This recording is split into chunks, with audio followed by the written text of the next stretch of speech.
우리가 예수님을 향해서 무언가 기대하고 바라는 것들이 있어요. 내가 간구하는 바, 내가 기대하는 바, 내가 이렇게 되면 좋겠다. 주님, 내가 이렇게 기도했으니까 반드시 이렇게 해주실 거죠. 근데 때로는 주님의 생각과 우리의 생각이 너무 다를 때가 있어요. 이렇게 했는데 이맘때면 해주셔야 되는데, 이건 상식적으로 아무리 생각해봐도 주님이 왜 그러실까? 믿음이라는 것, 성도라는 것, 신앙이라는 건 오직 말씀을 기준으로 따라 살아가는 것입니다. 할렐루야. 이제는 주님을 주님으로 인정하시고 따르시기 바랍니다. 주님을 주님으로 인정하면 따르게 되어 있습니다. 순종합니다. 내 경험, 내 감정, 내 기준, 내 생각, 사람들의 이야기, 더 이상 그것을 듣는 것이 아니라 말씀으로 살아가시기 바랍니다.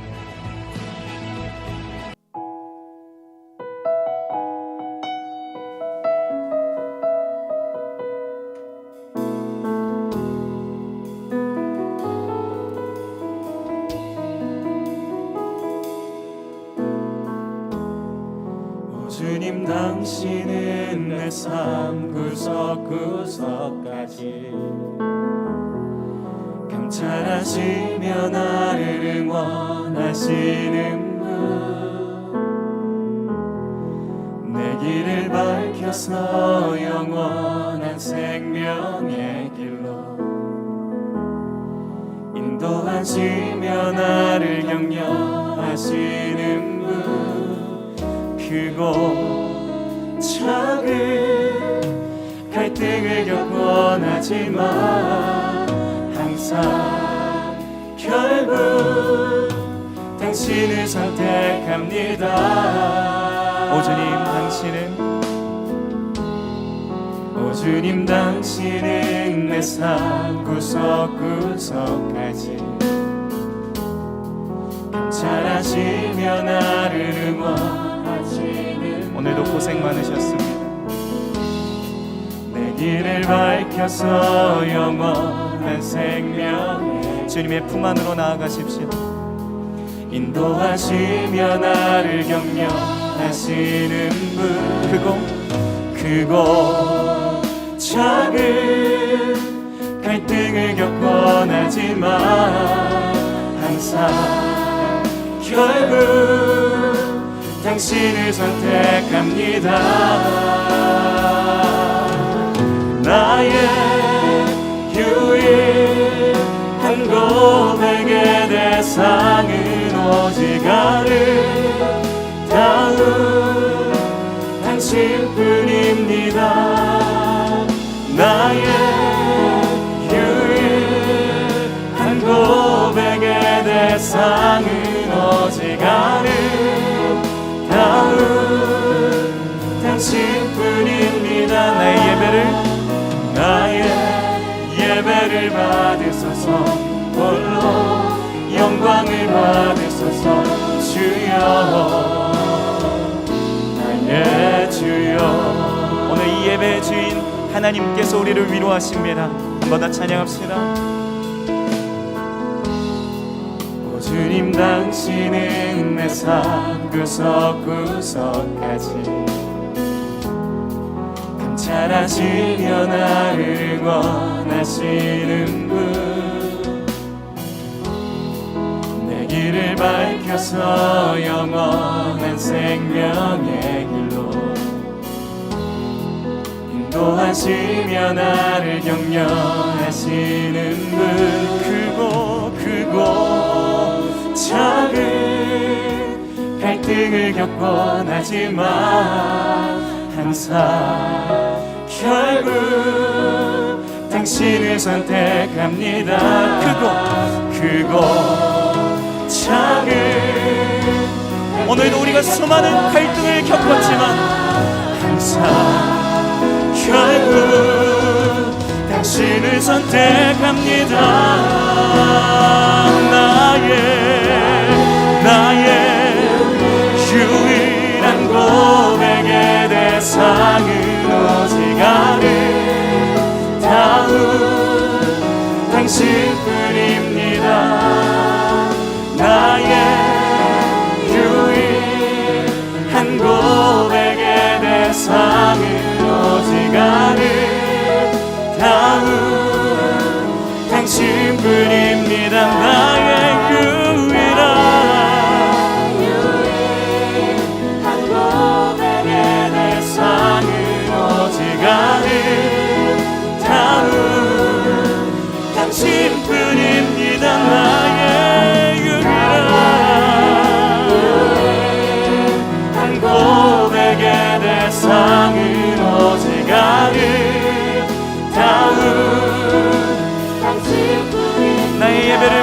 주소서. 나의 예배를 받으소서. 홀로 영광을 받으소서. 이 시간 주님을 찬양하는 내 영이 춤추길 원합니다. 찬양할 때 내 영이 춤추게 하소서. 내 삶으로 주의 영광을 드러내게 하소서. 예배할 때 내 영이 기쁘게 하소서. 내 온몸이 주의 향기로 가득하게 하소서.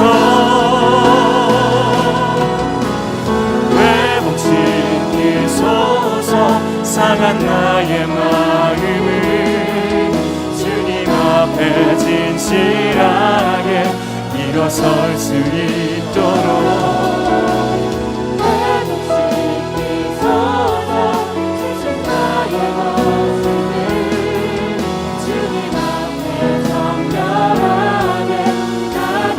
믿음으로 고백하세요. 찬양할 때 내 영이, 찬양할 때 내 영이 춤추게 하소서. 내 삶으로 주의 영광을 드러내게 하소서.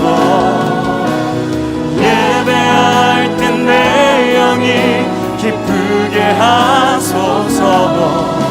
내 온몸이 주의 향기로 가득하게 하소서.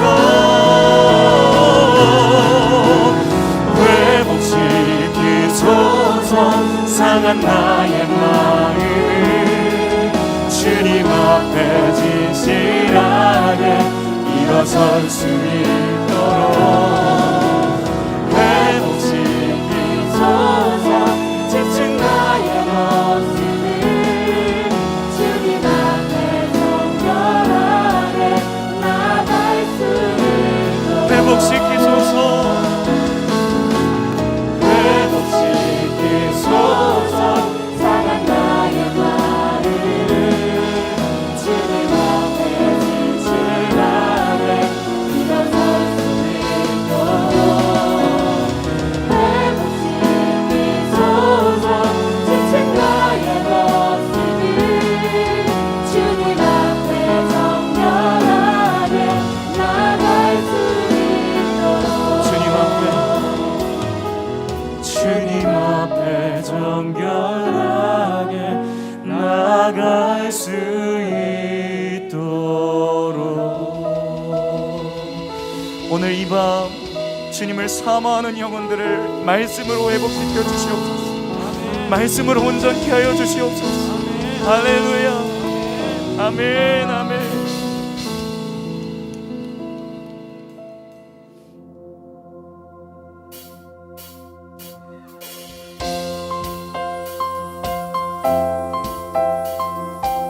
우리 이 시간 믿음의 박수 치며 함께 고백하길 원하는데, 오늘 우리가 이 기도의 자리, 말씀의 자리, 찬양의 자리로 나온 것은 주님이 부르신 줄 믿습니다. 함께 찬양합시다. 우리 걸어가는 이 길이 결코 처음 밟는 길은 아니야. 수천 년 동안 온 땅 곳곳에서 주님 따른 흔적이 있으니, 우리 걸어가는 이 길이 낯설고 두려워 보일지라도 삶의 무게를 두고 흘러들어오는 주님 부활의 생명을 봐. 우리 함께 손잡고 가세. 조금 느리고 어려울지라도 주님 부르실 그 간격 붙잡고 손잡고 함께 가세. 우리 함께 손잡고 가세. 때론 더디고 힘겨울지라도 주님 부르실 그날을 향하여 손잡고 함께 가세. 한 번 더 찬양합니다. 우리 걸어가는 이 길이, 우리 걸어가는 이 길이, 우리 꿈꾸며 한 달 살기 29일의 기도 행전을 기억합시다. 주께서 부어주셨던 은혜를 감사하며 오늘 이곳에 임하신 주님을 찬양합시다. 아멘. 우리 걸어가는 이 길이 낯설고 두려워 보일지라도 삶의 무게를 뚫고 흘러들어오는 주님 부활의 생명을 봐.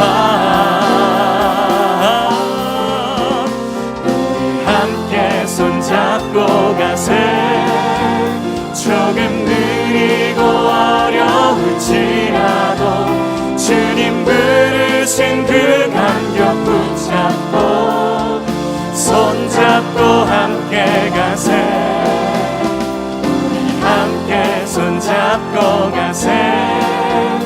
때론 더디고 힘겨울지라도 주님 부르실 그날을 향하여 손잡고 함께 가세. 우리 함께 손잡고 가세.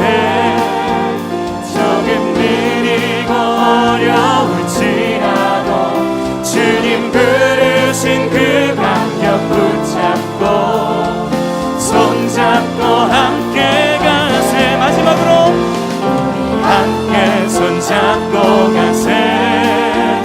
때론 더디고 힘겨울지라도 주님 부르실 그날을 향하여 손잡고 함께 가세. 함께 가세. 우리와 함께 하시는 주님과 또 우리 공동체가 함께 나아갑니다. 29일의 말씀 행전이 내 생명이 되게 하시고 삶이 되게 하시고 기쁨이 되게 하여 주시옵소서. 우리 더 큰 감사의 박수를 올려드리겠습니다. 할렐루야. 아멘.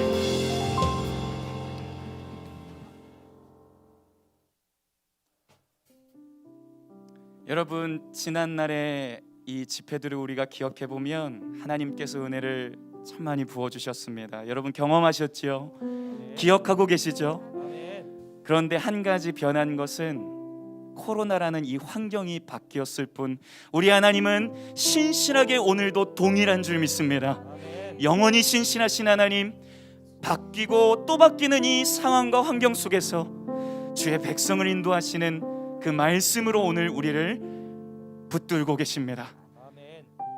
그 말씀, 그 진리를 붙들고 살아가는 우리의 결단의 고백, 이 찬양으로 함께 나아가겠습니다.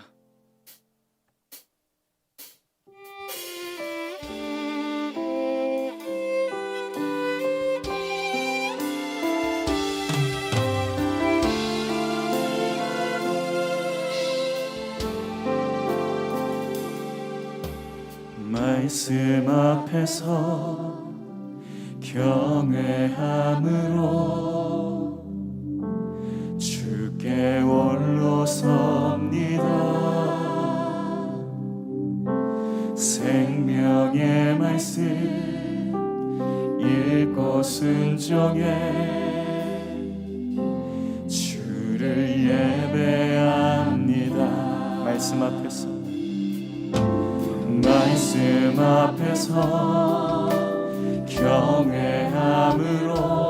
경외함으로 주께 홀로 섭니다. 생명의 말씀 읽고 순종해 주를 예배합니다. 기록된 말씀 힘이 있어서 진리로 우리 거룩게 하며 거룩한 말씀 세세 영원히 복음이 되어 말씀하시네.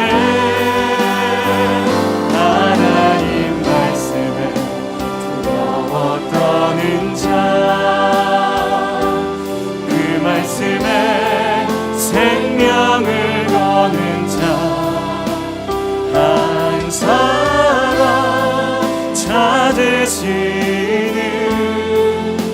주님의 약속을 믿어 하나님 말씀에 명을 거는 자 순종하며 주 따라가는 자 영원한 하나님 나라 이뤄갈 주의 교회여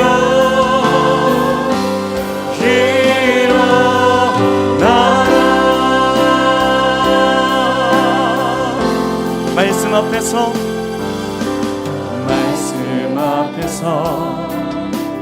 경외함으로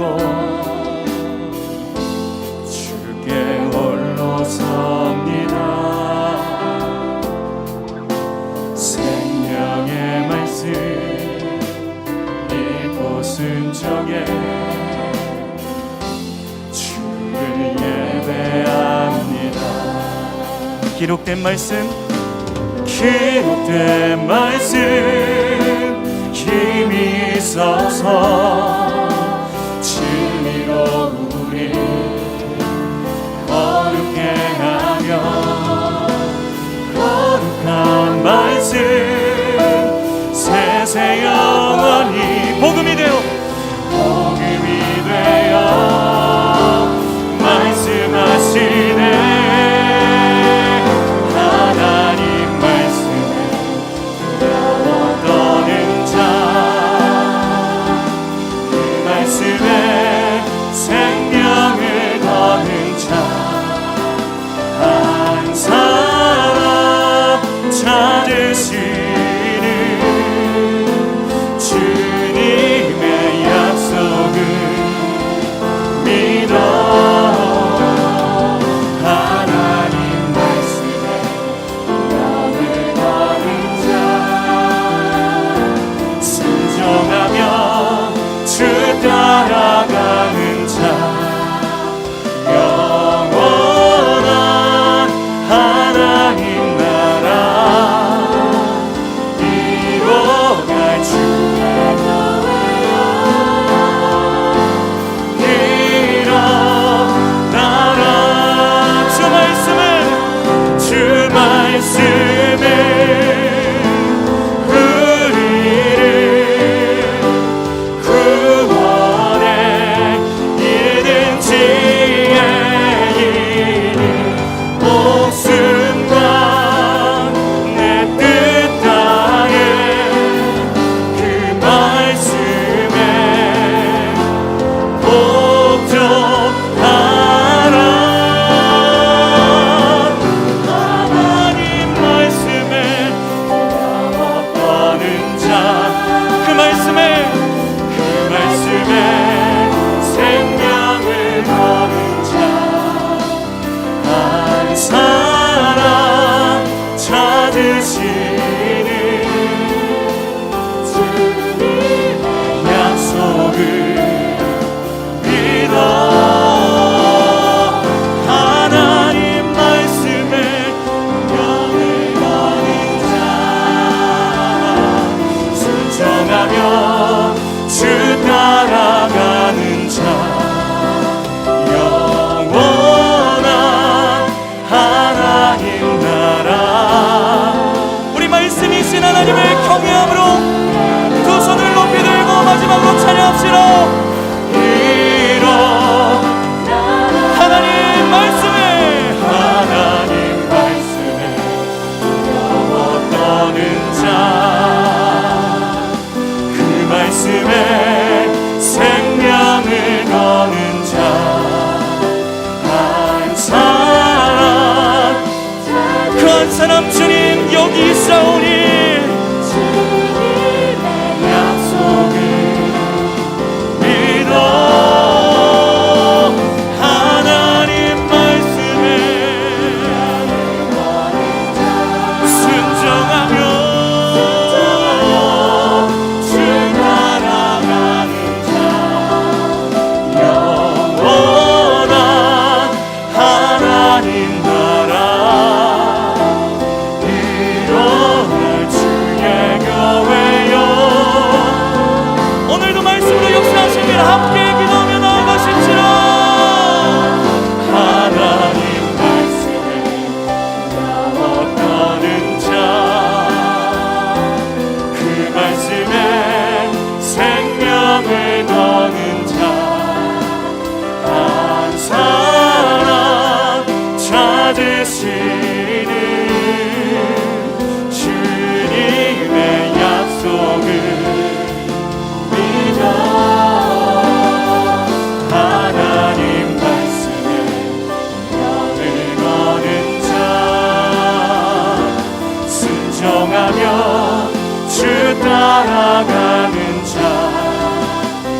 오늘도 우리를 사랑하시는 주님, 우리에게 주님의 목적을 주시고 사명을 주시고 또 그것을 이루기 위하여 오늘 말씀을 통해 이 기간을 통해 우리의 생명을 깨우시고 살리시고 하나님께 집중하게 하시니 감사합니다. 주님, 우리의 눈이 하늘에 계신 주님의 보좌를 보게 하시고 하늘의 영광으로 채워지는 이 기간 되게 하옵소서. 내가 누구인지 분명히 알게 하시고 하나님의 말씀이 내 안에 생명력이 되게 하옵소서. 우리는 연약하고 부족해서 오늘도 주님을 간절히 구합니다. 주님의 은혜를 충만하게 채우시옵소서. 감사드리며 예수님 이름으로 기도합니다. 아멘. 오늘 예배 자리에 오신 여러분, 또 가정에서 지금 온라인으로 접속하신 우리 40 가정에 우리 성도님 여러분 진심으로 축복합니다. 사랑합니다. 우리 한번 우리 현장에서도 가정에서도 이렇게 따라 하실까요? 주님이 나와 함께 하십니다. 주님의 생명이 내 안에 있습니다. 주님의 말씀이 내 안에 있습니다. 아멘. 오늘 주님의 말씀이 그 생명이 우리 안에 있어서 오늘도 우리를 세우고 살리십니다. 우리 같이 나누실 말씀은 역대상 13장 2절부터 12절까지 우리 말씀을 교독으로 읽습니다. 제가 2절과 3절을 읽습니다. 다윗이 이스라엘의 온 회중에게 이르되 우리가 우리 하나님의 궤를 우리에게로 옮겨오자. 사울 때에는 우리가 궤 앞에서 묻지 아니하였느니라 하매 뭇 백성의 눈이 이 일을 좋게 여김으로 온 회중이 그대로 행하겠다 한지라. 이에 다윗이 애굽의 시홀 시내에서부터 하맛 어귀까지 온 이스라엘을 불러 모으고 기럇 여아림에서부터 하나님의 궤를 메어 오고자 할세. 하나님의 궤를 새 술에 싣고 아비나답의 집에서 나오는데 우사와 아히오는 수레를 몰며 다윗과 이스라엘 온 무리는 하나님 앞에서 힘을 다하여 뛰놀며 노래하며 수금과 비파와 소고와 재금과 나팔로 연주하니라. 기돈의 타작마당에 이르러서는 소들이 뛰므로 우사가 손을 펴서 궤를 붙들었더니 우사가 손을 펴서 궤를 붙들므로 말미암아 여호와께서 진노하사 치심에 그가 거기 하나님 앞에서 죽으니라. 여호와께서 우사의 몸을 찢으셨으므로 다윗이 노하여 그곳을 베레스 우사라 부르니 그 이름이 오늘까지 이르니라. 함께요. 그날에 다윗이 하나님을 두려워하여 이르되 내가 어떻게 하나님의 궤를 내 곳으로 오게 하리요 하고. 아멘. 제가 이 현장에 계신 여러분들 이 좌석이 거의 지금 빈자리 없이 꽉 차고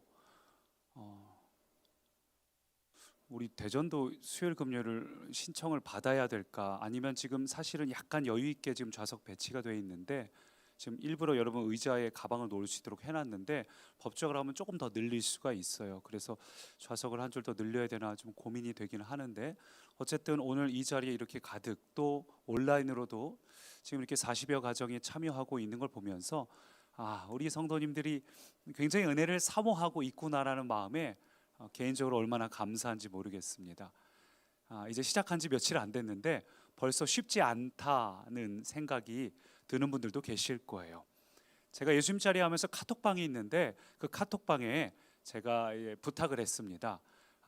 이 기간 동안 여러분이 둘 중에 하나를 선택해야 되는데, 하나는 29일 동안 매일 말씀 통독 분량을 읽고 신약 읽고 읽은 것에 느낀 것, 또 기도 제목 이런 내용들을 남기시거나, 아니면 매일 그 전날 저녁 집회 혹은 이제 그 당일날 저녁 집회를 보고 느낀 것을 남기시거나 둘 중에 하나를 택일하시라.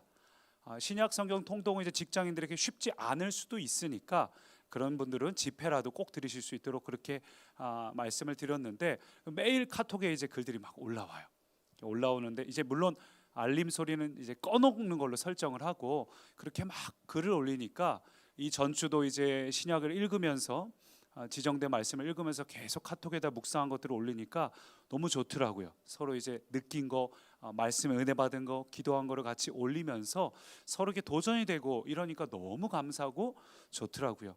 근데 이게 매일 한다는 게 쉬운 건 아니에요. 글 남긴 거 보면 다들 늦은 시간에, 저도 어저께 11시 반 정도에 글을 남겼거든요. 굉장히 바쁘게 지내다가 이 정해진 것을 다 한다는 것이 저도 쉽지 않고 우리 직장 다니시는 분들은 더더욱 쉽지 않을 겁니다. 그럼에도 그것을 선택하고 결정하고 그것을 행하면서 쉽지는 않지만 하는 것에 대한 기쁨을 고백하는 우리 성도님들을 보면서 제가 한편으로 얼마나 감사하고 또 도전이 됐는지 모릅니다. 그래서 혹 마음이 좀 부담되시는 분들을 위해서 한 사람을 소개하고 싶은데요. 어제 교회를 잠깐 왔다 갔던 한 청년이 있습니다.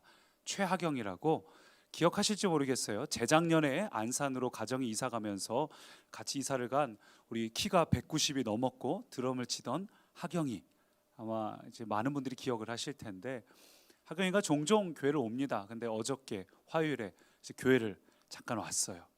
근데 와서 이런저런 얘기를 하다가 이번에 온 이유를 이렇게 얘기를 하더라고요.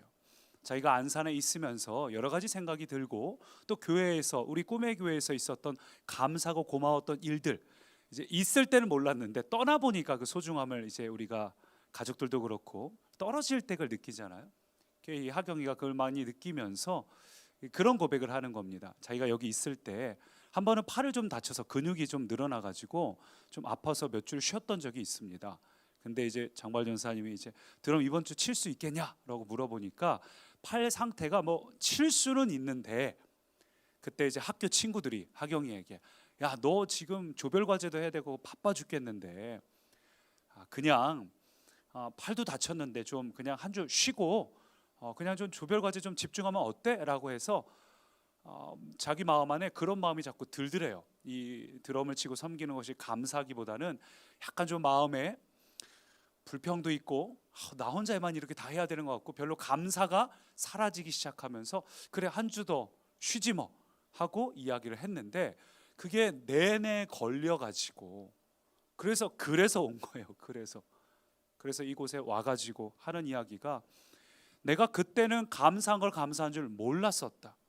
돌이켜보니까 그 순간 내가 하나님께서 나를 쓰시고 하나님께서 나를 사용하시는 것이 얼마나 귀하고 감사한 줄 모르고 왜 그때 버겁게 느껴졌는지, 왜 내 안에 불평이 있었는지, 그때는 모든 게 버겁게 느껴지고 부담스러웠는데 시간이 돌이켜서 보니까 그 시간이 얼마나 내 인생에서 빛나는 시간이고 감사했던 시간인지 자기가 뒤늦게 깨달았다고 막 얘기하면서 막 우는 겁니다.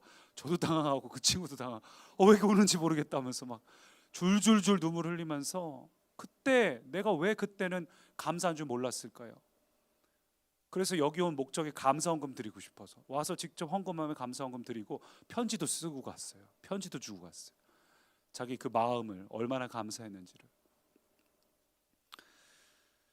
우리도 이 통독이라는 게 아침에 영상, RT 영상 보고 그 다음에 우리가 통독을 하든 뭐 필사를 하시든 각자 주어진 분량도 하시고, 저는 다 하셨으면 좋겠어요. 신약 통독을 쉬운 건 아닙니다만 밀리지만 않으면 저는 할 수 있다고 생각을 하거든요. 하루에 30분 해서 그렇게 하고 그다음에 점심 때 보고 또 저녁에 집회하고 쉬운 건 아닙니다. 근데 사실 이렇게 하는 이유도 있어요. 일부러 이렇게 하는 것도 있는데 어쨌거나 우리가 힘든 시간이고 좀 부담스러운 건 사실입니다. 그렇지만 이 힘든 시간이 나중에 우리에게 가장 소중한 시간이었다고 하경이가 고백했듯이 반드시 고백하는 날이 올 거예요. 저희 아내도 그랬거든요. 저희 아내에게 예전에 한번 그런 질문을 한 적이 있어요. 과거로 돌아갈 수 있다면 언제로 돌아가고 싶냐 하고 매심 제 마음속에 연애 시절 이렇게 할 줄 알았는데 과거로 돌아간다면 대학생 시절로 돌아가고 싶다는 겁니다. 왜 그러냐? 약간 화가 나서 제가 물었더니 하는 이야기가 대학생 시절에 CCC 활동하던 그때 주중에는 학교에서는 CCC 활동하고 주말에는 교회로 다시 이제 그 먼 지역까지 가서 교회에서 청년부 리더로 섬기고, 그럼 CCC 훈련 받고 나중에 순장 돼 가지고 내 앞가림 하는 것이 아니라 이 순장으로서 이 순원들, 우리로 치면 목원들이죠, 다 챙기면서 동시에 임용고시 공부까지 해야 되는 가장 인생의 바쁜 때였어요. 가장 힘든 시간인데 그때가 가장 즐거웠다는 거예요. 그때가 가장 기억에 남고 그때가 가장 돌아가고 싶고 그때가 가장 행복했고, 그때는 몰랐는데 그때는 얼마나 힘들었겠어요. CCC 순장하면서 임용시 준비하면서 주말엔 또 가서 교회 챙기고 섬겨야 되면서 또 거기다가 뭐 저기 건대병원 봉사까지, 피아노 반주 봉사까지, 그 많은 것들을 다 했던 그 시절이 가장 그립고 가장 행복하고 가장 기억에 남고, CCC 얘기할 때 되게 행복해 하거든요. 순장 얘기하고.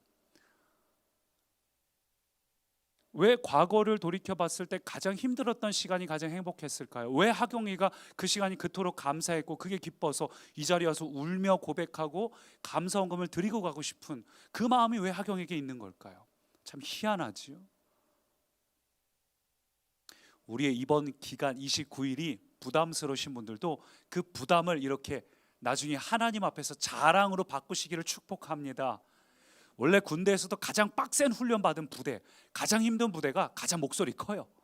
가장 자부심이 있고 자신감이 넘치는 것처럼 우리가 인생을 살아오면서 가장 부담스러웠던 시간, 코로나로 가장 힘들었지만 신앙적으로도 가장 부담스럽고 가장 훈련을 받았기 때문에 이 기간이 나에게 가장 자부심이 넘치는 기간이었다. 이미 근데 여러분 그렇게 하고 계셔요. 지금 성경 필사 지금 끝낸 것 자체가 대전 구매교가 제일 빨랐어요. 1부 예배 끝나고 SGL 하나 남았다고 제가 광고 이렇게 2부 때 딱 드리니까 벌써 최 목사님 우리 핸드폰으로 막 카톡이 막 내 거 킵해달라고 막. 다른 곳은 2부 3부 끝나서 이제 완전히 끝난 곳도 있고 아직도 필사의 분량이 남은 곳이 있는 것을 생각하면 저는 와, 우리 성도님들 진짜 29일 때 은혜 받을 준비가 됐다. 얼마 전에도 이제 제 아내를 통해서 한 성도님이 꿈꾼 걸 얘기를 들었는데 29일에 이 기간 동안 하나님께서 우리 성도들에게 엄청나게 은혜를 부어주실 것들을 꿈을 꿔가지고 그걸 막 너무 기뻐서 저희 아내를 통해서 얘기를 해서 제가 듣고 저도 얼마나 감사했는지 모릅니다. 해마다 그런 일들이 있거든요. 이 29일을 부담스러워도 그 부담이 여러분 안에 자부심이 되고 우리를 변화시키는 시간이 될 것을 기대하시기 바랍니다. 그래서 오늘 본문이 그런 우리에게 딱 맞는 말씀이에요. 오늘 본문은 역대상 13장인데 이 장이 어디냐? 다윗이 통일 왕국의 왕이 되고 나서 첫 번째 시작한 일을 기록한 곳이 바로 이 장면이에요. 그동안 막 사울왕의 이 사울왕 쪽 라인 사람들이 남아 있고 여러 가지 지리멸렬한 일들이 있다가 드디어 모든 게 끝나고 12지파를 대표하는 통합 왕으로 기름 부음을 받아요. 다윗은 3번 기름 부음 받았어요. 사무엘에게 어렸을 때 한 번, 유다 지파의 왕으로 한 번, 그리고 이 장면은 직전에 이 12지파 모두에게 인정받는 통합 왕으로 기름 부음을 받고 첫 번째 한 일이 뭐냐? 그게 오늘 본문의 장면이라는 겁니다. 법궤에 대한 장면이죠. 법궤를 가져온다는 거예요. 법궤는 지금으로부터 그 당시로부터 70년 전에 어떤 일이 있었는가? 아직 사무엘 선지자가 어리던 시절 엘리 제사장과 그 두 아들이 전쟁터를 나갈 때 법궤를 하나님을 경외함이 아니라 부적처럼 들고 나가죠. 그때 하나님께서 이 백성들의 가증함을 보고 그냥 법궤를 빼앗기게 만들고 백성들이 죽게 만듭니다. 그리고 법궤가 블레셋 사람들에게 가져갔지만 하나님의 영광의 임재가 있다 보니까 그 블레셋의 신전에 있는 신들이 막 부셔지고 다곤신이 쓰러지고 이거를 이리저리 돌려놓으니까 또 거기마다 전염병이 일어나고 해서 나중에 이 블레셋에서 기럇 여아림이라는 곳에 방치를 해요. 그리고 이스라엘도 블레셋 눈치가 보여서 그걸 못 가져가요. 그래서 기럇 여아림에 있는 게 20년, 도합 70년, 다윗이 가지러 갈 때까지 도합 70년의 시간이 법궤가 이스라엘 바깥에 존재를 하고 있었습니다. 기럇 여아림은 이 경계선 쪽에 있는 지점이거든요. 근데 다윗이 왕이 돼서 첫 번째 한 회의가 뭔가? 공식 회의 2절부터 같이 있습니다.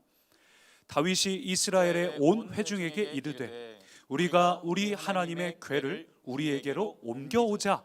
사울 때에는 우리가 궤 앞에서 묻지 아니하였느니라 하매 뭇 백성의 눈이 이 일을 좋게 여김으로 온 회중이 그대로 행하겠다 한지라. 다윗은 지금 사울 왕조가 왜 망했는지를 정확하게 파악한 거예요. 무엇이 문제입니까? 사울 왕의 문제가 하나님의 법궤를 멀리한 거죠. 사울 때에는 우리가 궤 앞에서 묻지 아니하였느니라. 그래서 다윗은 문제의 핵심을 제대로 짚고 지금 법궤를 다시 가지고 오자.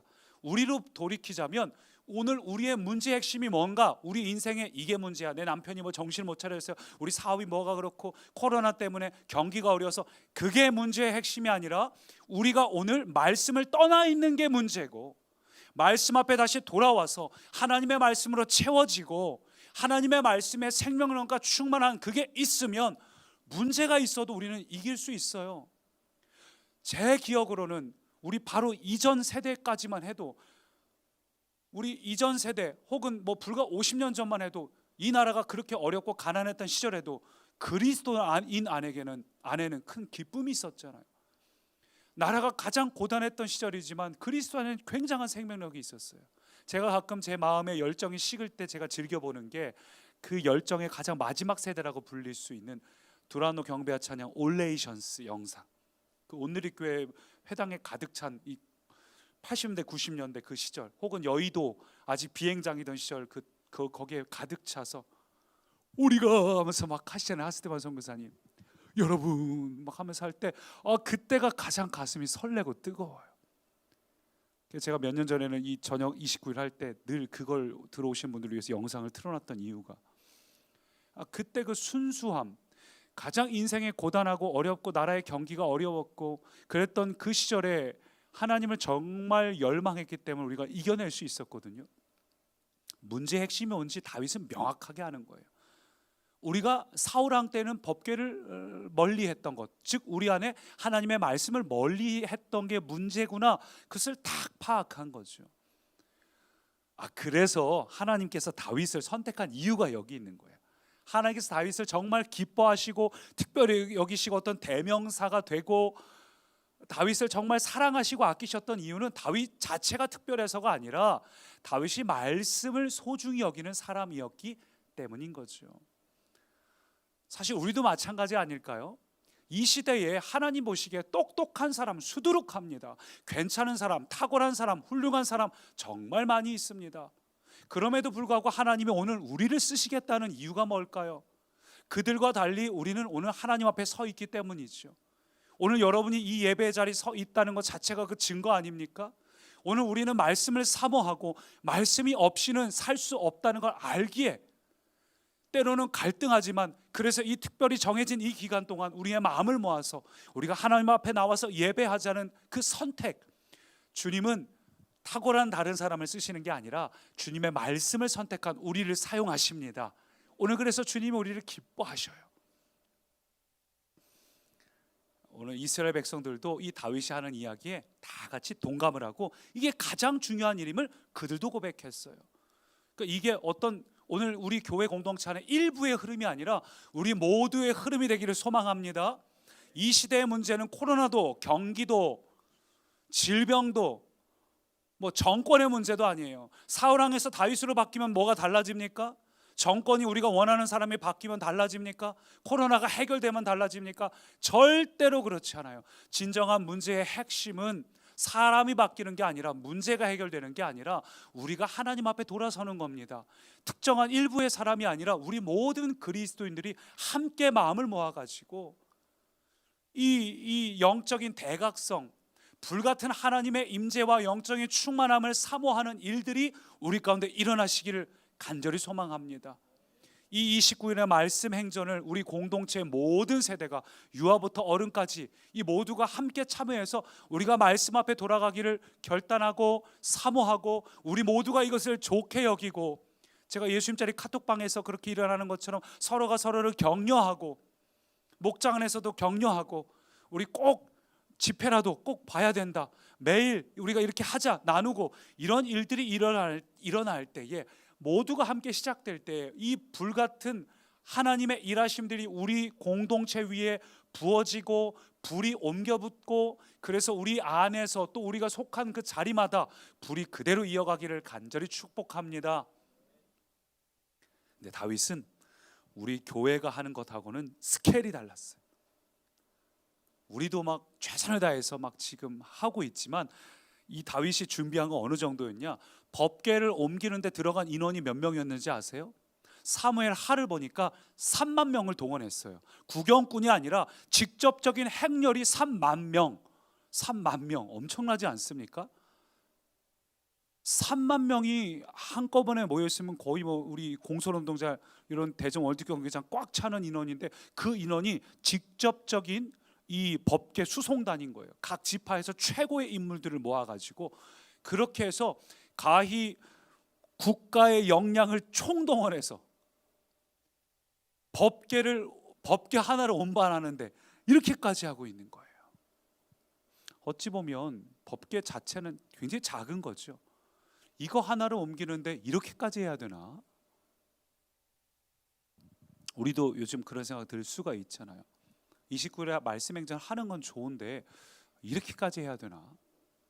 뭐 교회에서도 막 목사님 막 부담스럽게 그렇게까지 해야 되나? 우리도 혹 그런 생각이 들 수 있는데, 여러분, 그게 예배입니다. 예배는 내 모든 것을 다 동원해서 하나님께 고백하고 드리고 하나님을 인정하는 행위가 바로 예배입니다. 그래서 하나님은 옥합을 깨트려서 남김없이 다 드릴 때 그걸 받으셨어요. 양으로 제사를 드리라고 하실 때도 하나님은 흠없고 순전한 어린 양을 드리라고 했습니다. 예전에 그런 얘기가 있잖아요. 소 10마리가 있는데 뭐 다 물에 떠내려가게 생기니까 이 농부가 우리 소 10마리 지켜주시면 5마리를 주님께 드리겠다고 다급하게 기도했다고 하죠. 그리고 끝나고 나서 10마리가 잘 살아나니까 그 중에 제일 비실비실한 소 5마리를 골라면서 너도 하나님의 소, 너도 하나님의 소, 팔아서 제일 돈이 안 될 만한 것들. 우리의 마음은 그런 모습인 거죠.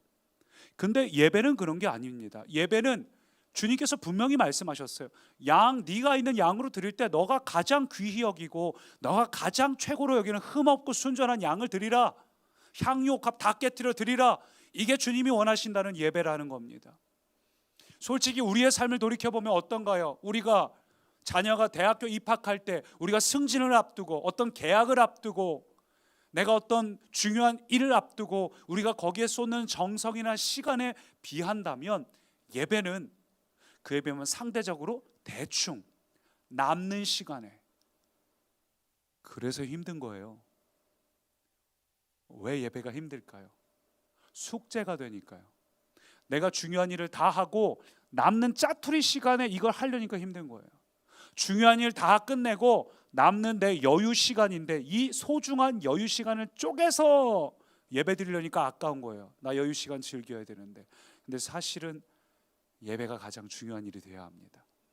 이 예배의 우선순위를 회복하시는 꿈의 가족 되시기 바랍니다. 다윗은 예배가 가장 중요함을 알았어요. 하나님을 하나님으로 인정해 드릴 때 그게 진짜 예배인데, 형식이 아니잖아요. 그냥 성경을 읽고 해치우는 행위가 아니라 부담스러운 건 사실이지만 그걸 통해서 하나님을 하나님으로 인정하는 행위. 다윗은 그걸 알았기 때문에 최선을 다해서 준비를 했습니다. 3만 명을 준비했습니다. 그렇게 행렬이 딱 시작이 되는데 얼마 못 가서 비극적인 일이 일어나요. 7절 같이 읽습니다.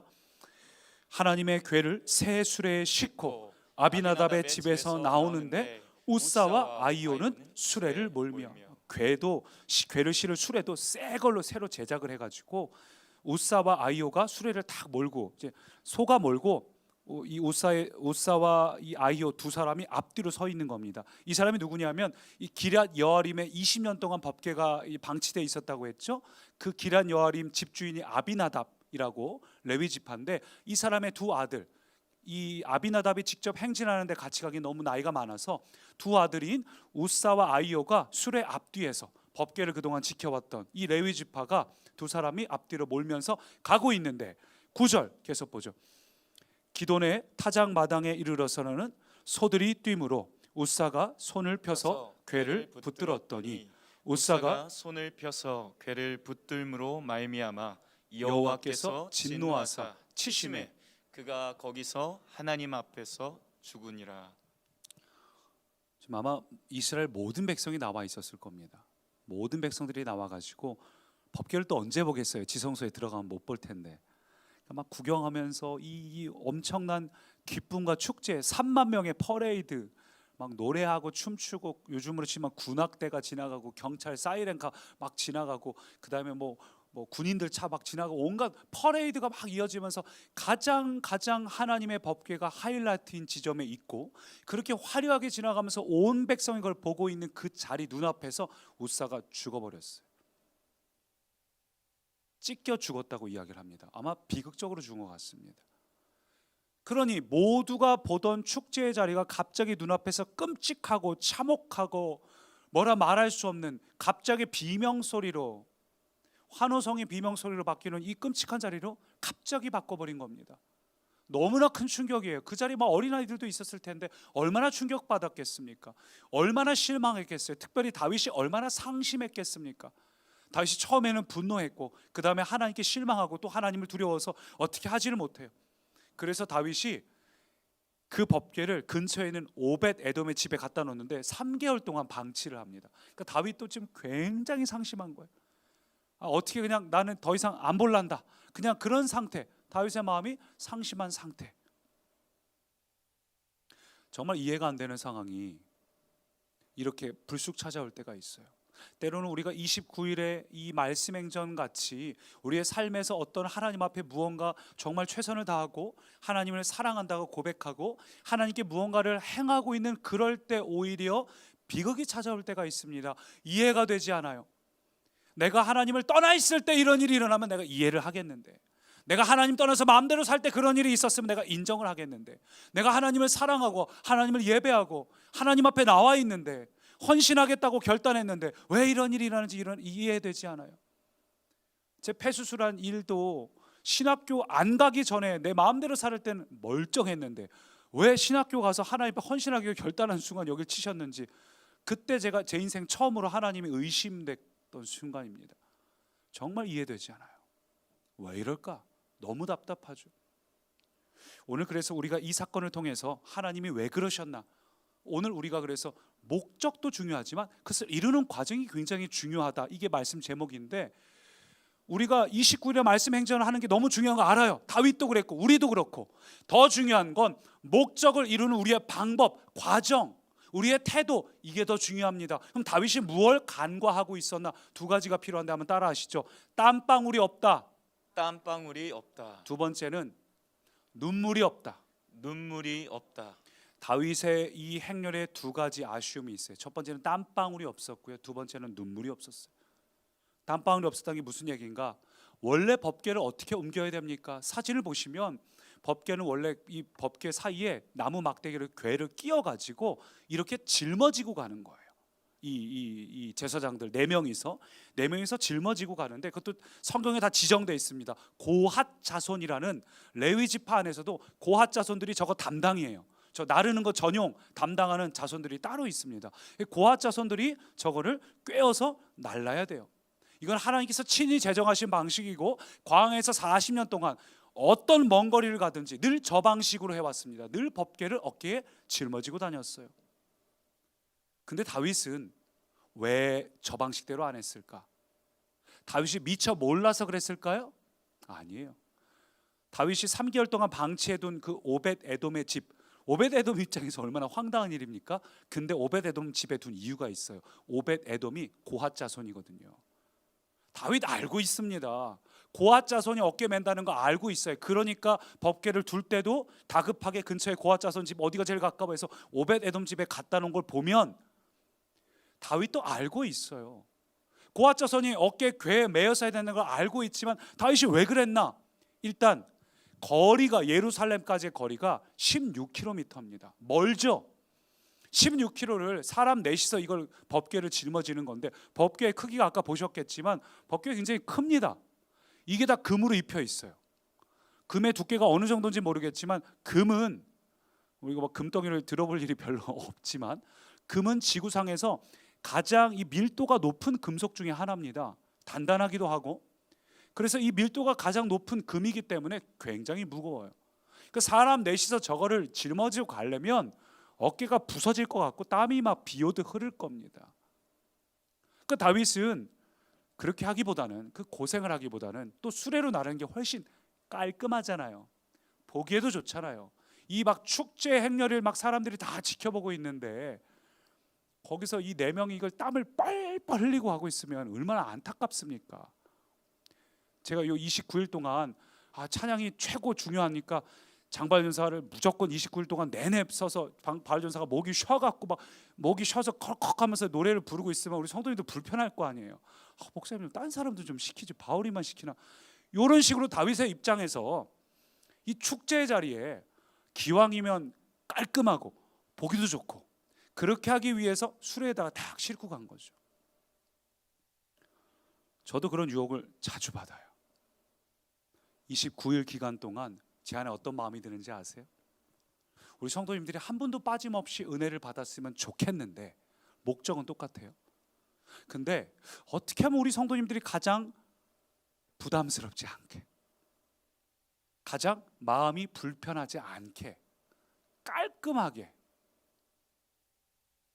쉽게, 어떻게 하면 더 편하게, 어떻게 하면 더 많이 참여하게, 어떻게 하면 더 즐겁게, 한 사람이라도 더 많이 이 29일의 말씀 행전에 참여하게 만들까? 이 고민을 한참 하다 깜짝 놀란 게 뭔지 아세요? 주인공이 누굴까요? 성도의 참여가 주인공이 아니잖아요. 하나님이 원하시는 대로 해야 되는데 어느 순간 제 안에 하나님이 중심이 아니라 성도가 중심이 된 겁니다. 그러니까 최대한 깔끔하게, 보기 좋게, 모두가 누릴 수 있고 즐길 수 있게. 물론 깔끔하고 보기 좋게 하는 거 중요합니다.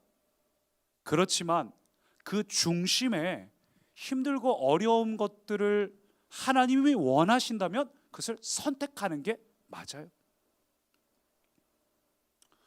다윗이 그걸 느낀 거잖아요. 다윗이 고핫 자손이 그 고생을 하고 땀방울 흘리는 거 고핫 자손이 안타깝기도 하고, 그걸 보고 있는 백성들이 다 땀방울 흘리는 거 봐. 저 다윗 왕 저 미련한 왕 저 수레에 싣고 가지.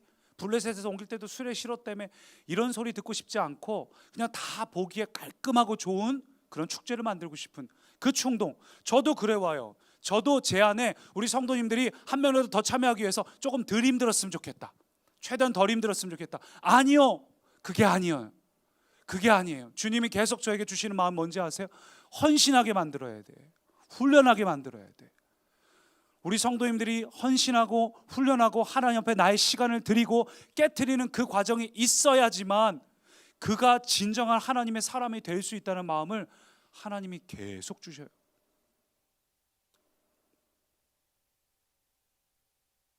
필사용자 할 때도 얼마나 유혹이 있었는지 아세요? 저거 선교 헌금 10,000원 그냥 하지 말까? 얼마나 부담되겠어. 근데 주님이 주시는 마음은 헌신하도록 해야 돼. 저도 예배가 아니고요. 전에 한번 나눈 적 있죠. 롬멜 장군이 했던 이야기인데 군대에서 최고의 복지는 휴식이 아니라 훈련이다. 군인들에게 최고의 복지는 그들이 살아서 집에 돌아갈 수 있도록 만들어주는 거죠. 그래서 다윗이 실수한 건 바로 그 부분이고, 오늘 제 안에도 그게 하나님 앞에 회개했던 부분입니다. 여러분, 힘들어도요, 오늘 하나님의 말씀이 우리 안에 들어오면 우리는 살아날 수 있습니다. 오늘 하나님의 말씀이 우리 안에 들어오면 생명력이 나타나기 시작을 해요. 경험하시기 바랍니다. 저기 그 강원도 가면 에스라 통독 하우스라고 있어요. 일주일 동안 핸드폰 다 꺼놓고 일주일 동안 매일 성경 한 장 한 권을 통독하고 그거에 대해 나누고, 한 권 통독하고 그거 나누고, 밥 먹고 자는 거 빼고 내내 그것만 합니다. 어떤 일이 일어나는지 아세요? 처음 한 3일은 모르는데 한 4일째 되는 순간부터 말씀으로 가득한 기쁨을 누리기 시작하는 놀라운 일이 일어나요. 내 안에 세상 것들이 다 끊어지고 거기 딱 갇혀서 그냥 말씀만 일주일 동안 쭉 하나님의 말씀에 대해서 그 하나님이 이걸 원하시는구나, 내가 그렇게 살아야지 기도하고 또 말씀 보고 기도하고 변화가 일어나기 시작해요. 내 안에 세상 것들이 밀려나가기 시작하면서 말씀 안에서의 변화가 일어나기 시작해요. 근데 우리가 다 시간 일주일 빼서 그렇게 할 수 없지요. 그래서 우리 교회에서 이 기간을 정해놓고 우리가 하나님 앞에서 말씀을 채우는 시간을 지금 하고 있는 겁니다. 그래서 우리가 기억해야 될 첫 번째가 땀방울을 흘려야 된다는 겁니다. 하나님의 나라는 절대 효율성으로 오지 않습니다. 근사하게 오지 않습니다. 하나님의 나라는 철저히 깨지고 죽고 내 자아가 산산이 파괴되고 십자가에 내가 죽을 때, 그때 하나님의 나라의 부흥이 임하기 시작해요. 내가 부담스러운데 그럼에도 순종하는 행위, 여러분 그게 죽는 거죠. 그게 예배예요. 예배는 죽는 겁니다. 예배는 죽는 거예요. 양이 죽었고 예수님이 죽으셨고 이제 우리가 죽을 차례예요. 우리의 죽음은 다른 것으로 표현되는 것이 아니라 내가 가장 하고 싶은 그것을 내려놓는 그 행위, 여러분 각자 다 다르겠지만 여러분이 가장 소중하게 여겼던 그 시간들을 포기하고 내려놓는 그 행위, 그게 주님이 진짜 원하시는 예배입니다. 나의 죽음, 내 걸 깨트리고 포기하는, 그때 부흥이 임하기 시작해요. 진정한 부흥은, 하나님께서 원하시는 진짜 부흥은 여러분의 땀방울에서 시작이 됩니다. 언약궤를 소에 싣고 갔다면, 우리는 그런 걸 기대하는 거죠. 언약궤는 소에 싣고 가고 우리는 뒤에서 그냥 노래나 부르고 부흥에 그냥 동참하고 싶은데, 주님의 부흥은 절대로 그렇게 오지 않아요. 구경꾼이 아니라 예배자가 되지 마시고 부흥의 주인공 되시기 바랍니다. 만약 이 자리에 부흥이 지금 임하고 있다면 그것은 누군가가 지금 땀을 흘리면서 하나님의 나라를 지금 운반하고 나르고 있는 중이에요. 지금 우리 중에도 많은 분들이 그러고 계실 겁니다. 땀을 흘리면서 기도의 자리 지키고 말씀의 자리 지키며 하나님 나라의 부흥이 이 공동체에 임하기를 지금 나르고 계신 분들 너무 감사드려요. 누군가가 기도로 땀 흘리고 예배를 섬기고 스태프들을 중보하고 우리가 누군가 그렇게 운반해 올 때 이 공동체에 부흥이 오는데 그 주인공이 우리 모두가 되시기를 축복합니다. 근데 땀방울 갖고는 안 돼요. 하나 더, 눈물이 필요합니다. 왜냐하면 9절 보니까 이렇게 말해요. 같이 읽습니다. 기도의 타작 마당에 이르러서는 소들이 뛰므로 웃사가 손을 펴서 궤를 붙들었더니 웃사가 손을 펴서 궤를 붙들므로. 그래서 죽어버렸죠. 자, 근데 우리가 이것만 보면 하나님이 사이코 같이 느껴질 수 있어요. 왜 그러시지? 근데 이유를 알면 됩니다. 소는 말이 뛰는 것처럼 앞발을 높이 들면서 뛰지 못합니다. 그래서 수레가 흔들려도 법궤가 떨어질 정도로 흔들리지 않아요. 더구나 법궤 양 내 모퉁이에 다 당연히 미끄러지지 않도록 모서리 다 해놨겠죠. 당연한 거 아닙니까? 법궤가 흔들려봤자 얼마나 흔들리겠어요. 더구나 지구상에서 가장 밀도가 높은 금속 중 하나인 금덩어리로 만든 그 무거운 법궤가. 그런데 왜 우삭을 붙잡았을까요? 그게 핵심이에요. 법궤는 떨어질 상황이 아닙니다. 살짝 흔들렸을지 모르겠어요. 근데 우삭을 붙잡았단 말이죠. 이 붙잡았다는 단어가 원어로 보면 아하즈란 단어인데, 잡다, 조종하다, 소유하다, 대표적으로 소유하다는 표현으로 가장 많이 사용해요. 소유하다. 지금 우사가 법궤를 잡을 때 소유격으로 붙잡은 거예요. 척 들어서 내 거야. 무슨 얘기입니까? 법궤가 지금 70년 만에 백성들 앞에 공개가 됐어요. 지성소에 들어가면 다시는 볼 수 없어요. 수많은 사람들의 스포트라이트를 딱 비추는데 법궤 앞뒤로 가는 저 사람들은 누구야? 저 사람 왜 특별하게 저렇게 가고 있어? 저 사람들이 아비나답의 두 아들인데 법궤를 그동안 20년 동안 저 사람들이 관리해 왔어. 평상시에 늘 쓸고 닦고 했겠죠, 그 두 아들이. 그러니까 막 사람들이 쳐다보니까 이 두 사람의 마음이 우쭐해진 거야. 이 법궤, 이 특별한 거 지금 내가 이거 쓸고 닦고 내가 관리해 왔어. 근데 막 그걸 더 어필하고 싶은 마음이 충만한 거지. 스포트라이트를 받고 있으니까. 그때 마침 소가 살짝 흔들리니까 굳이 안 잡아도 되는데 니들은 못 잡지, 나는 그동안 이걸 잡아왔다고 하면서 손을 내밀어서 소유격으로 이 법궤를, 하나님의 법궤를 내 소유인 것 마냥 잡는 순간 하나님은 그의 교만함을 참지 못하시고 그 자리에서 쳐 죽이셨어요. 하나님의 법궤는, 하나님이란 분은 절대로 그렇게 만우리 여김을 받을 수 있는 존재가 아닙니다. 다윗은 3개월 동안 방치했다고 했지만 그가 그 3개월 동안 준비한 걸 보면 처음에 몇 주간은 고민을 했다가 하나님께서 그에게 그 마음을 보여주신 것 같아요. 그래서 다윗이 그랬구나 하고는 다시 마음을 고쳐먹고 제대로 준비를 해서 3개월 뒤에는 제대로 갖고 오죠. 그때는 다윗이 너무 순전하게 막 땀을 뻘뻘 흘리면서 온 마음을 다해 찬양해요. 옷이 흘러내릴 정도로 막 자기의 모든 채통을 내려놓고 온 힘을 다해 하나님을 예배하는 다윗을 보게 됩니다. 그러니까 이 다윗이, 또 우사가 그렇게 어떤 목적을 갖고 순전하지 못한 마음으로 할 때 어떤 비극이 일어나는지를 제가 보면서 제 솔직한 고백도 그렇습니다. 제가 이런 때가 있을 때마다 항상 제 안에 들어오는 유혹이 뭔지 아세요? 내가 드러나고 싶다예요. 오래전에는 설교할 때도 그렇게 기도했어요. 하나님 설교 잘하게 해주세요. 어느 날 하나님께서 설교 왜 잘하려고? 너가 후회 없이 해보려고? 너가 드러나려고? 그때 이후로 그런 기도를 한 적은 없는데 항상 이런 때가 오면 여기까지 올라와요. 너무 부끄럽게도 다른 목사들보다 제가 제일 설교 잘하고 싶은 그런 마음이 여기까지 올라온다니까요. 무엇을 위한 행렬입니까? 무엇을 위한 말씀의 행전입니까? 너무 부끄럽게도 여기까지 올라와요. 내 교회가 제일 잘 됐으면 좋겠고, 하나님 보시면 다 똑같은 자녀인데 여기까지 올라와요. 예전에 지저스호를 쓴 그 저자 목사님이 한 번은 기도하는데, 하나님 우리 교회에 부흥을 주십시오 막 뜨겁게 기도하는데, 하나님께서 어느 날 딱 말씀하시는 거예요. 좋다, 부흥을 주겠다. 너희 지역에 부흥을 주겠다. 단 네 교회 말고 네 옆에 있는 교회 있지? 그 교회 부흥 줄 거야. 그 교회 사람들이 몰려갈 거야. 그 교회를 통해서 놀라운 역사가 일어날까. 막 하나님 말씀하시는데 이 목사님이 막 배가 부글부글 막 끓고 아프기 시작한 거예요. 화가 나가지고. 그런 부흥은 오지 않았으면 좋겠다. 무엇을 위한 부흥일까요? 얼마 전에 유기성 목사님 책을 읽는데, 설교를 듣는데 그분이 샤워하다 말고, 부흥을 구하면서 샤워하다 말고 뭔가 마음에 막히고 걸림돌이 있어갖고 왜 그러지?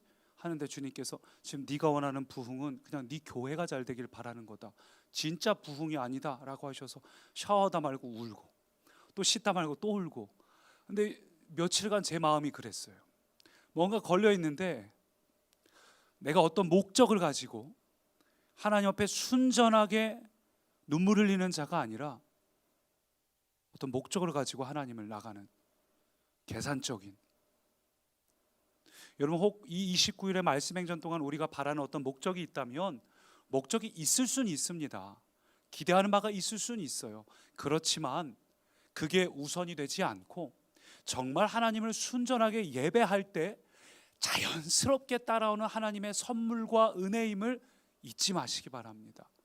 그래서 29일 동안 우리가 예배하는 이것이 정말 순전한 예배가 되기를 간절히 소망합니다. 정말 하나님을 사랑하기 때문에 말씀을 읽어야지, 이거 하면 하나님 뭐 해주시겠지 이러는 거래가 아니라 정말 순전하게 하시기 바랍니다. 내 의로도 하지 마세요. 자기 의로, 내가 하나님 위해서 이렇게 했어, 이 교만함이 나타나지 않도록, 내가 하나님 위해서 이만큼 내가 정말 그때 최선을 해서 죽을 힘을 다했어, 이렇게 혹시라도 마음이 먹어지면 그거는 하나님께서 받으시는 게 아니에요. 하나님이 전혀 그거 카운트하지 않아요. 오늘 말씀하고 똑같아요. 오늘 RT 말씀에 예복을 입지 않은 자들, 하나님의 의의 예복을 입어야 되는데 자기 의의 예복을 입고 내가 하나님 위해서 이만큼 했으니까 천국 자치 들어갈 자신이 있어 하고 딱 갔더니 하나님께서 내가 주의 이름을 뭣도 하고 주님께서 난 너 도무지 알지 못하니까 내 잔치에서 나가라 그러잖아요. 내가 때로는 하나님을 위해서 무언가 한다고 하는데 결국은 내 이름을 위해서 내 노력을 할 때가 있습니다. 29일도 마찬가지예요. 혹 이 기간 동안 내가 힘들다, 부담된다, 그때 내 힘으로 하려고 하지 마세요. 그래도 해야지 하면 교만함이 되고 바리새인이 되고 율법자가 됩니다. 자기 의를 주장하는 자가 돼요. 부담스럽고 힘들 때 즉각 멈추고 주님 내게 힘을 주세요, 은혜를 주세요.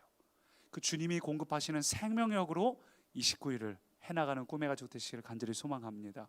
우리 그 마음을 담아서 함께 이 찬양 고백합니다.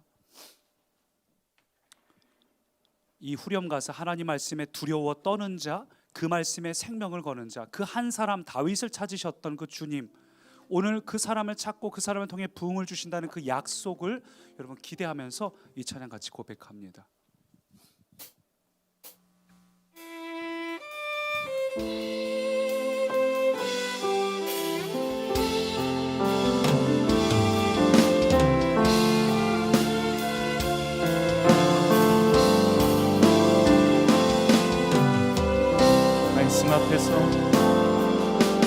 말씀 앞에서 경외함으로 주께 홀로 섭니다. 생명의 말씀 읽고 순종해 주님을 예배합니다. 주를 예배합니다. 번 더 말씀 앞에서 경외함으로, 말씀 앞에서 다윗과 같이 주님을 경외함으로, 경외함으로 주님 이 시간 다른 거 생각하지 않고 다른 사람 깨어서 신경 쓰지 않고 주님 앞에 홀로 서 있습니다. 생명의 그 말씀 생명의 말씀에 순종합니다. 읽고 순종해 주님 우리의 예배를 받으시옵소서. 예배합니다.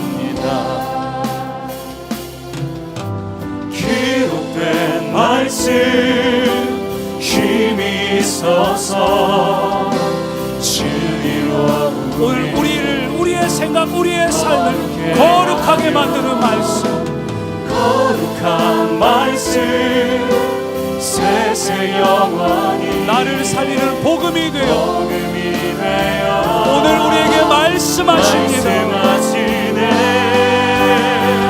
하나님 말씀에 두려워 떠는 자, 그 말씀에 생명을 거는 자 한 사람 찾으시. 부흥의 약속을 믿습니다. 우리를 살리신다는 생명의 약속을 믿습니다. 믿어. 하나님 말씀에 운명을 거는 자, 순종하면 주 따라가는 자, 영원한 하나님 나라 이루어갈 꿈의 교회요, 주의 교회요. 교회요. 주님 우리가 일어납니다. 우리 찬양 들으면서 함께 함심으로 기도할 때에 먼저는 여러분 순전한 눈물을 회복하게 해주십시오. 목적을 갖고 하는 것이 아니라 거룩한 예배자가 될 수 있게 해주십시오. 주님과 거래하는 자가 아니라 순전하고 순수한 순결한 주의 신부가 되기를 소망하며 함께 함심으로 기도합니다. 주님, 주님이 시간 주님 앞에 순결하고 순수하게 참되게 온전하게 진정한 예배 드리는 자들과 목적을 갖고 예배하는 것이 아니라 주님이 주님 되시도록, 주님이 주님 되시도록, 주님이 시기에 내 모든 것을 내려놓고 주님 앞에 온전하게 예배하는 자, 다윗과 같이 체면을 내려놓고 주님 앞에 온전하게 예배하는 자, 내 모든 조건과 내 모든 것들을 계산하거나 따지지 않고 주님 앞에 온전하게 예배하는 자, 사모함으로 순전하며 신령한 예배를 드리는 자, 오 주님 우리가 그런 예배자가 되기 원합니다. 주님 내 안에 어떤 목적을 갖고 예배하는 자가 계산하는 자가 온전한 부흥, 온전한 하나님의 나라의 임재를, 온전한 하나님의 나라의 새롭게 하시고 주님 우리가 간절히 갈망하는 자가 되게 하옵소서. 주님 우리 가운데 새를 행하시옵소서. 주님 우리 가운데 새 능력을 부으시옵소서. 주님 일하시옵소서. 오 주님 그렇게 주님을 사모하는 자들은 성령님 충만히 임하시옵소서. 성령님 임하시옵소서. 생명으로 임하시옵소서. 생명으로 임하시옵소서. 오 주님 우리 가운데 생명으로 충만하게 임하시옵소서. 주의 말씀이 주의 생명이 받는 모든 것마다 회복되며 살아나며 새롭게 되며 치유되며 일어나며 주의 부흥의 역사를 우리가 누리고 경험하기를 간절히 소망합니다. 눈물이 회복되게 하옵소서. 눈물이 회복되게 하옵소서. 생명의 눈물이 회복되게 하옵소서. 주여 우리를 붙잡아 주옵소서. 우리 가운데 일어서 주옵소서. 살아계신 주님 우리 안에 생명의 눈물이 회복되게 하옵소서. 주님 앞에 예배하는 것이 내가 뭔가를 해내기 위해서 자랑하기 위하여도 아니고 주님께 뭔가를 얻어내려는 것도 아니고 그저 주님을 너무 사랑해서 정말 순절하고 순결한 예배가 되게 하시고 그래서 우리 안에 잃어버린 눈물이 회복되게 하옵소서. 주님 앞에 홀로 서게 하시고 다윗이 그랬듯 채통을 버리고 왕으로서 선 게 아니라 그냥 주님 앞에 선 것처럼 주님 내가 뭘 바래서 주님 앞에 서는 게 아니라 그냥 주님이 사랑하기에 오늘 주님 앞에 29일 동안 목적이 있어서가 아니라 그냥 사랑함으로 예배하는 자 되게 하옵소서. 주님, 부담될 때도 있습니다. 그래서 주님께 생명을 구합니다. 내 힘으로 하지 않게 하시고 내게 공급하시는 힘으로 하게 하옵소서. 힘들고 어려울 때, 그러나 이 깨지고 무너지는 곳이 곧 이 죽음이 예배임을 고백합니다. 땀 흘리고 눈물 흘리는 모든 사랑하는 성도님들 되게 하옵소서. 예수님 이름으로 기도합니다. 아멘. 계속해서 개인 기도 드릴 때 주님, 내 안에 잃어버린 땀방울 회복되기 원합니다. 나의 예배가 죽음이 되기 원합니다. 그럴 때 정말 주님의 임재 부흥이 임하기 원합니다. 특별히 주님, 이 법궤를 운반하는 자가 내가 되게 하옵소서. 여러분, 그 축복의 주인공이 되십시오. 주님, 내가 그 법궤를 운반하는 자가 되기 원합니다. 내가 기도할 때에 이 교회에, 이 나라에, 온 열방에 하나님 나라의 임재 그 부흥을 운반하는, 내가 땀을 흘리더라도 눈물 흘리더라도 내가 어깨를 짊어진 그 사람이 내가 되게 해달라고 여러분 자신을 위하여 함께 합심으로 계속 개인 기도 드립니다. 살아계신 주, 이름 없는 꽃과 같네. 바다에 있는 파도 안개와 같지만 주는 나를 붙드시고 부르짖음 들으시며 날 귀하다 하시네.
예배가 완성되게 하시고 주의 말씀이 우리 안에 온전한 예배자가 되게 원합니다.